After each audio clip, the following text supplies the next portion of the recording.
Anton Chekhov was a Russian short story writer and playwright who is regarded as one of the greatest writers of short fiction ever. Chekhov, along with Henrik Ibsen and August Strindberg, is considered one of three important figures in the foundation of modernism in theater. In this biography, we will take a brief look at the life of the great Russian writer. Anton Chekhov was born on 29 January 1860 in the port city of Taganrog, in southern Russia. He was the third of 6 surviving children.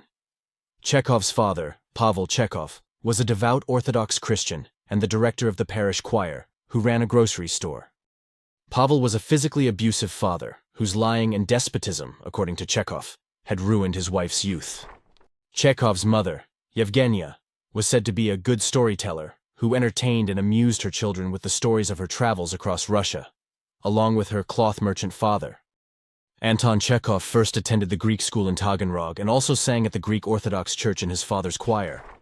Later on, Chekhov attended the boys' gymnasium in Taganrog, where he spent 11 years in school. The gymnasium was the oldest one in the south of Russia and was renamed Chekhov Gymnasium in honor of Chekhov. Since it was renamed, the gymnasium was transformed into a literary museum. In 1876, when Chekhov was 16, his father went bankrupt after having been cheated by a contractor hired for building a new house. In order to avoid the debtor's prison, his father fled to Moscow with the family, leaving behind Chekhov to sell off the family's possessions and complete his education. Chekhov remained in Taganrog until 1879, paying for his own education by selling short sketches to newspapers, giving private tuitions, catching and selling goldfinches, and by doing other odd jobs. During these years, Chekhov read the works of Goncharov, Cervantes, Schopenhauer, Turgenev, and other writers. After completing his education in 1879, Chekhov joined his family in Moscow after enrolling at the I.M. Sechenov First Moscow State Medical University. Upon his arrival in Moscow, Anton Chekhov assumed responsibility for the family. He supported them by writing short sketches and vignettes of contemporary Russian society. These sketches were mostly satirical pieces of Russian street life, characterized by a much harsher tone than his later works, and they earned him a reputation as a chronicler of Russian life. In 1882, Chekhov began writing for Oskolki, owned by the Russian writer, journalist, and publisher Nikolai Leikin. In 1884, Chekhov, aged 24, qualified as a physician. Even though he considered his medical profession as his primary one, he earned little money from it. During this time, Chekhov found out that he had tuberculosis after he found himself coughing blood, but he chose to keep it a secret from his family and friends. He even humorously remarked to Leikin that he was afraid of submitting himself to his colleagues for examination. In 1886, Alexei Suvorin, a millionaire publisher, invited Anton Chekhov to write for his newspaper Novoye Vremya, New Times. Suvorin's newspaper was one of the most popular papers in Russia. Suvorin was willing to pay Chekhov double of what he was getting paid by Leikin and was ready to give him enough time and freedom to write and complete his stories. Chekhov gladly accepted Suvorin's offer, and the two began a lifelong friendship. While writing for the Novoye Vremya, Chekhov's output remained consistent and prolific. His stories attracted the attention of literary critics as well as the general public, garnering positive reviews from both sections. On the suggestion of famous Russian writer Dmitry Grigorovich, Chekhov decided to write less in order to concentrate more on the quality of his work. Grigorovich's advice instilled in Chekhov a more serious and artistic ambition than he ever had before. In 1887, Anton Chekhov undertook a trip to Ukraine after being exhausted from overwork and ill health. In Ukraine, Chekhov once again experienced the beauty of the steppe land stretching from the northern shores of the Black Sea to the northern area around the Caspian Sea. Inspired by the steppe's beauty, he began writing the novella-length short story The Steppe on his return. The story was published in Severny Vestnik, an influential Russian literary magazine. It is about a chaise journey across the steppe, with the narrative shifting between the thought processes of a young boy sent to live away from home, a merchant, and a priest. It exhibits the style, qualities, and techniques of Chekhov's mature fiction for which he would come to be known. The story garnered much praise in literary circles and among readers, and is regarded as one of Chekhov's best ones.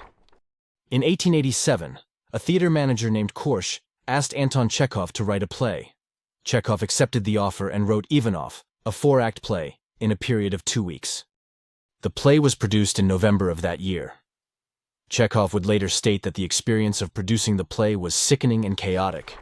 Nevertheless, the play was a hit and was praised for its originality. In 1890, Anton Chekhov undertook an arduous journey by train, horse carriage, and river steamer to Sakhalin Island, the northernmost island of the Japanese archipelago and the largest island of the Russian Federation.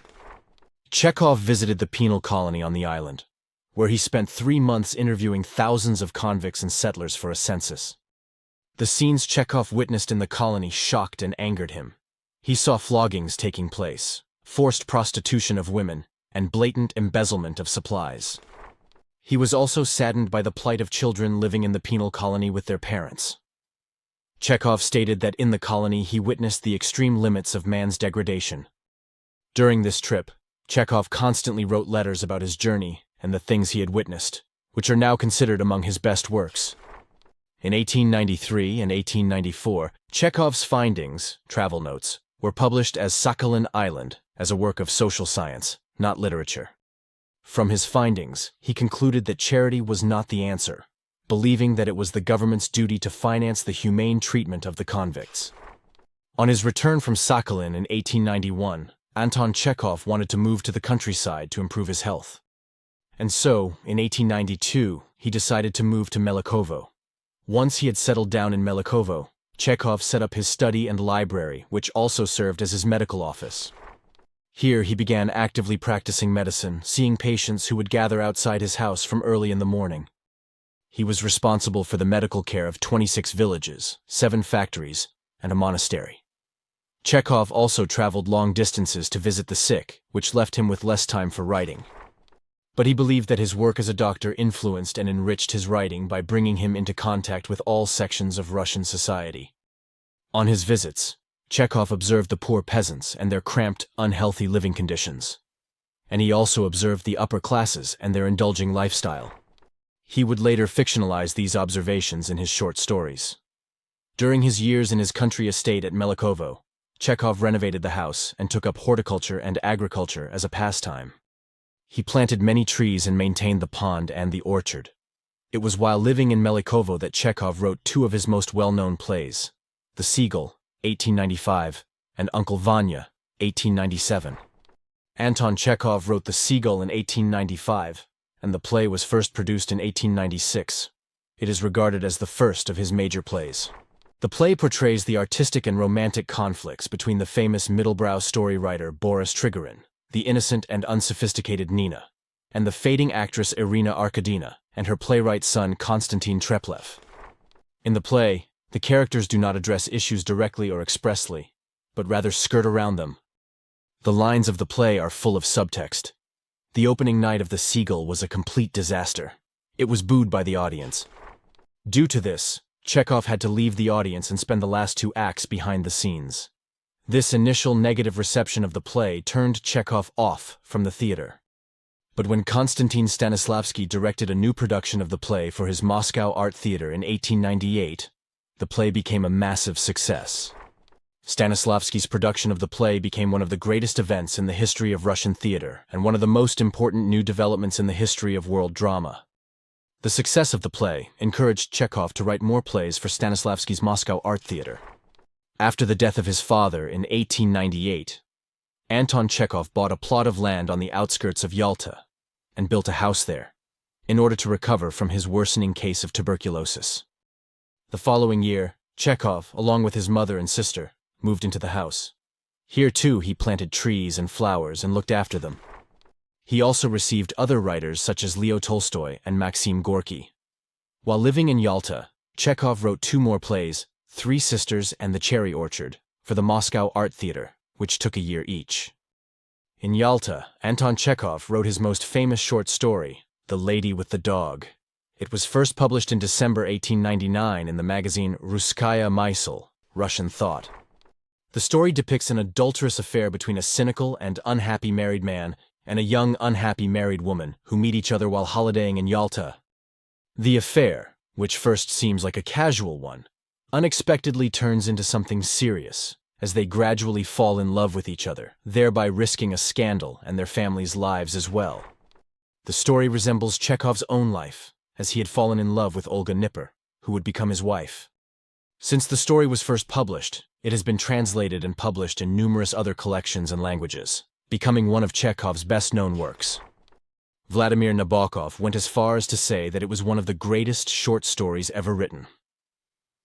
On 25th of May 1901, Anton Chekhov married Olga Nipper, a stage actress. Up until then, Chekhov preferred passing affairs and visits to brothels over marriage or any other form of commitment. He was regarded as Russia's most elusive literary bachelor. Chekhov and Olga's marital arrangement suited Chekhov perfectly.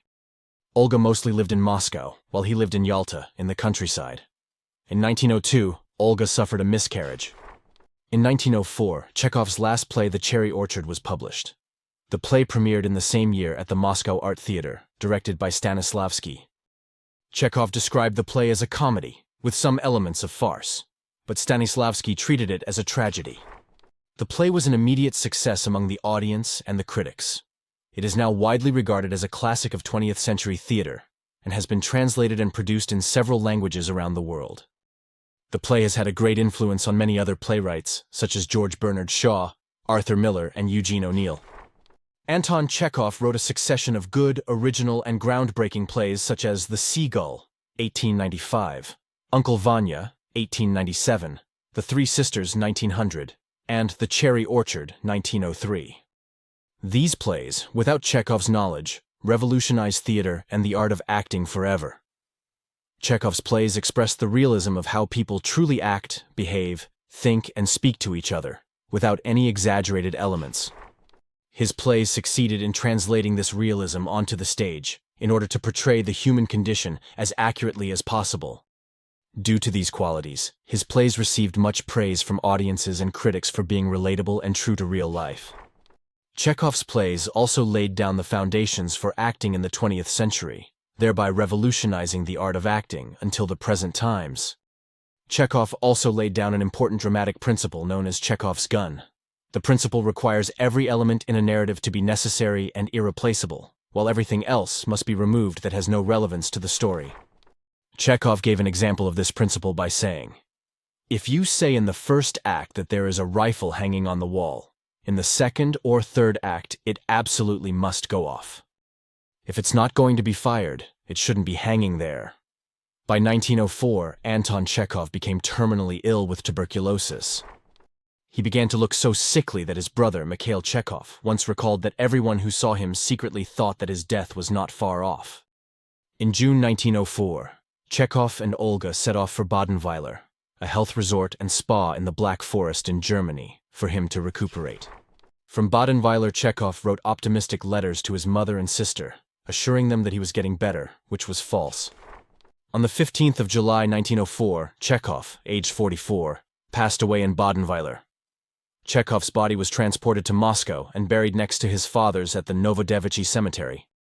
Anton Chekhov is now unanimously regarded as one of the greatest and most important short story writers and playwrights of all time. Chekhov's plays have revolutionized theater and the art of acting by making it more realistic and relatable, and by addressing the human condition. Chekhov was admired by his contemporaries such as Tolstoy and Gorky, and his works influenced some of Russia's most influential political thinkers such as Peter Kropotkin. It is also believed that Vladimir Lenin's reading of Chekhov's short story Ward No. 6 made him a revolutionary. Chekhov's work also inspired subsequent writers such as Virginia Woolf, James Joyce, Samuel Beckett, Catherine Mansfield, George Bernard Shaw, Ernest Hemingway, and Vladimir Nabokov. Since his death, Chekhov's literary reputation has only grown in stature, and he is more revered now as a writer than ever before.